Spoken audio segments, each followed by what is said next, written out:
tighten up the bottom side here at 250 just to get it taut, so I got some place to work with this piece on. That's just like they recommend in the manual, in the book for the polyfiber. And so I got that done, and I got these two ends glued on there for the outboard and inboard. So now I'll take this and take the iron and start heat forming this front edge around here. I'm going to wait for these glue joints to set up real good before I start pulling on it or anything like that. So this is not too dramatic of a curve, so it's coming pretty good, and I don't have it, I've only got it heated up to 225 or something like that, instead of 250. I didn't want to really shrink this. Okay, that conforms pretty good to that shape. I'd say that worked out pretty good. I put the iron away for a while now.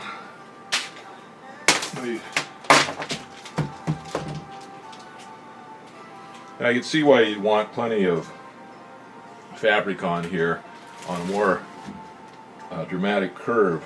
I got down to this end and I was pulling on it. The iron was coming up right here. So if it had more fabric out here, it would have been easier to hold and pull. But we got it. He said we didn't have too much of a curve there to worry about. What I'm doing here is I'm just holding my finger on the 1 inch mark, holding that here on the outside edge of this tube, and holding the pencil right against the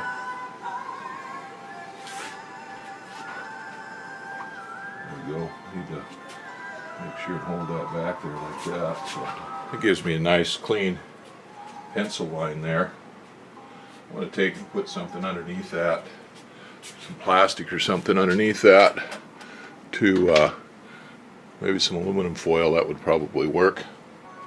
And then spread some polytack on it and cut it so I get a nice crisp clean line, and then we'll start to glue that down. Well, I put some saran wrap, or Glad wrap actually, underneath that so that the polytack wouldn't stick to the underlying fabric there when I did that, and that worked pretty good. It did stick to the Glad wrap a little bit, but not too bad. So I should be able to make that cut nice and neat and even with no frays on it.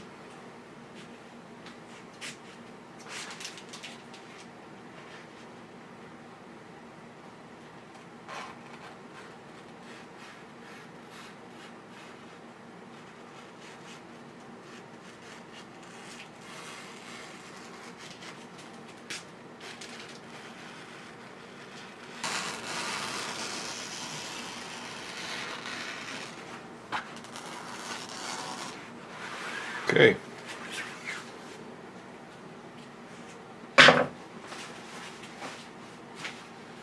Now we'll glue this up, and that'll have a 1 inch overlap on it.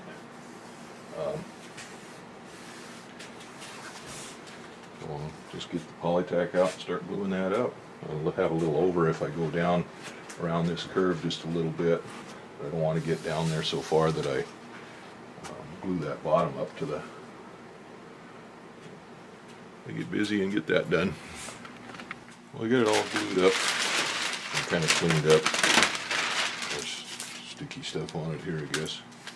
I'm going to go ahead and take the iron, and I'm going to use the big iron this time because the little iron takes so long to do, but I'm going to smooth up this edge here, this rear edge, and then the front edge before I shrink it. And the reason I'm going to do that is once you shrink this, it puts a lot of pressure on everything, and when you heat this up to work on this glue line, it softens the glue up, and there's a chance that if it's stretched tight, it's going to pull. And if I do it before it's stretched, then it shouldn't pull any. There should be enough glue holding everything together that it'll hold its shape and hold nice. And then it'll be cooled off enough when I get all done that when I turn it over, and I'll pre-shrink the new side there that I just put on, and then I'll come back and shrink this one up to the 350 and then the other side to the 350 for the full shrink.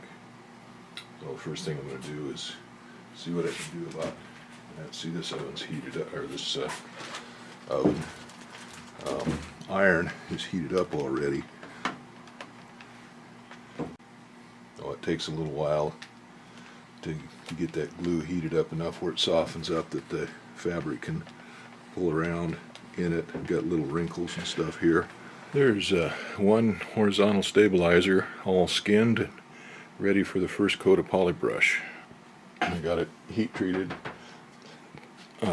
heated up to 350 and stretched, so, or shrunk, I guess it's not stretched, but I got the first coat of polybrush on, or the coat of polybrush on the first side, I should say.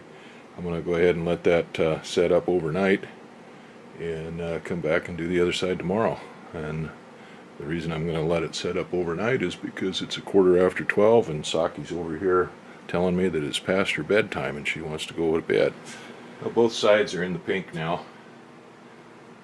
This is the side I did last night, where I quit, and for some reason I had some little dust daubers and stuff in there that I had to get out. I just used a little bit of, well, some of them I just scraped off with my fingers and the rag, and then I put a little bit of the reducer on there and knocked some of them down. So we got little spots here where the paint got kind of cleaned off the surface, but it's all still pretty good. I was tired, I guess, at midnight and got in a hurry, and it wasn't thinking quite clear. I got excited about getting this all done and putting that first coat on, and I forgot to run the tack cloth across it, so I don't know whether the fuzzies got on there from out of the air, although I had filter going for several hours yesterday in the shop here, so it should have been pretty clean. It might have come off my shirt from not taking my shirt off before I did this, or just when the dogs come in, it might have come off of her, although she never did get close to here. But see, they're shedding like crazy, so they're fluffy all over the place. But anyway, it was no harm. I thought when I first looked at it I was going to have to wash it all down and do it over again, but going over it, I got it all down, cleaned up nice. Had a couple little spots here that were sticking up, and I wouldn't have worried about those if I was just going to tape, but we got a rib lace here, and so there's reinforcing tapes that goes over each one of these ribs, and it would have been kind of hard to they got their own adhesive on there, and it'd be kind of hard to meld everything and get it all down after I get this rib stitching and stuff on there. So I went ahead and just heated up the little iron and smoothed those down, and they went down real nice. So now the step is rib stitching, and I have to figure out, we got 3 ribs here, and there's a chart in the 4313 to figure out the rib stitching distance. It's also the same chart as reproduced in the polyfiber manual. I think I figured it out before, and we only needed it every 3 inches on this on the tail surfaces. They're in the slipstream, but they're not the wings. And the wings, you need them every 2.5 inches in the slipstream and like every 3 inches outside the slipstream. But I'm going to do these every 2 inches, I think. And these are fairly simple to do. On the wings, it's a little more complicated because the wing's not symmetrical. The top surface curves up and over, and the bottom surface is flat. And so the distance between 2 points on the top surface is different than the same 2 points on the bottom surface. So you have to have some kind of a thing to figure out where to poke your holes in that to keep them so that the stitches line up vertically, perfectly vertically. Here on the horizontal stabilizer, it's perfectly symmetrical. It's equal both sides, forward and back. So I can measure off the same point on both the front and the back and figure out where my rib stitches are, and if I want to run them 2 inches apart. Now I can't run it an inch and a half up here because there's a structure in the way underneath here. So the least I could do here is 3 inches. So if I go 3, 6, 9, 12, 15, 18, 21, then I run into structure up there on the front too. So it'll take some calculating to get this figured out. That's the next step, is figure out where the rib stitching goes here, and then poke holes on either side of these ribs for the rib stitching, and then we'll put the reinforcing tape down. I've got my first side laid out for where my stitches are going to go, and I've got them on 2-inch centers until I get up here to the top, and that worked out for the structure down here on the bottom of this one, but it didn't quite work out for the structure up here on this one, so I had to make just a little adjustment on it, but it's going to be close enough that it'll look right.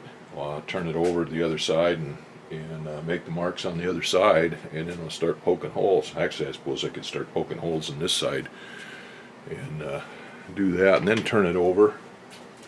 Well, this is a simple part that makes you cringe, is putting holes in your brand new fabric.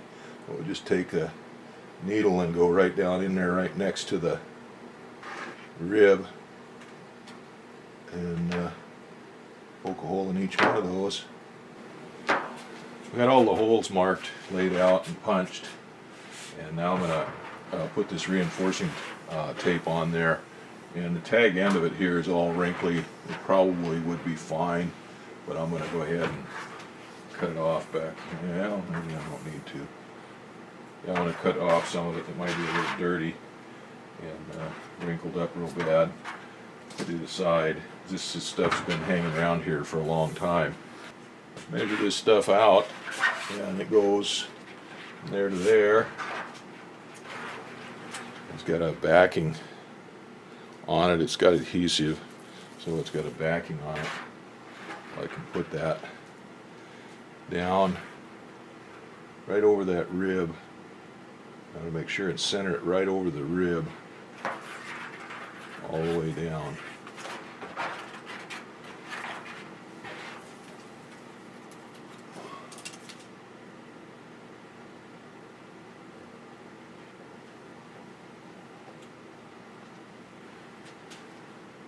I can cut off any extra that's there.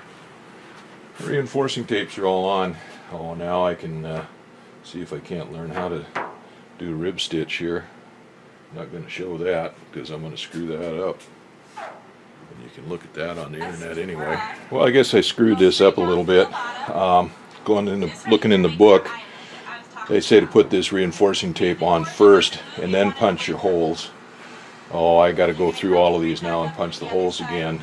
I just got the computer set up here, and this is a YouTube video from Stitch at an air show someplace, and a little girl is showing how to tie the knots and stuff here, and it's actually better than the one in the video on the from the polyfiber video.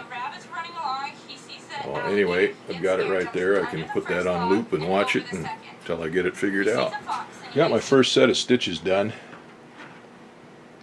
Well, I had to look at the video about 20 times to get it. I actually did a couple of the knots without looking at the video. But anyway, it's all done. Finished up that one rib. Now I got 2 more ribs to go, and this was the smallest one. Oh.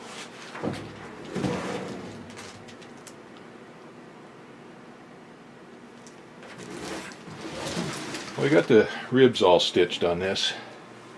The first one, of course, I had to watch the video almost continuously for every one. The second one, I watched it to tie the first one, the starter one, and then I was doing pretty good, and then I screwed up here about 4 into it or so, and I had to pull it out and start over again. And then I went on up and did the same thing farther up, so I started twice on that, and I had to watch the video on the ending one on that a couple of times. And then the third one, the farthest one, I didn't watch the video on it it all on it, and it went pretty fast. I went right through that one and didn't make any mistakes on it, so that was looking pretty good. So that horizontal stabilizer is ready to put the tape on it now.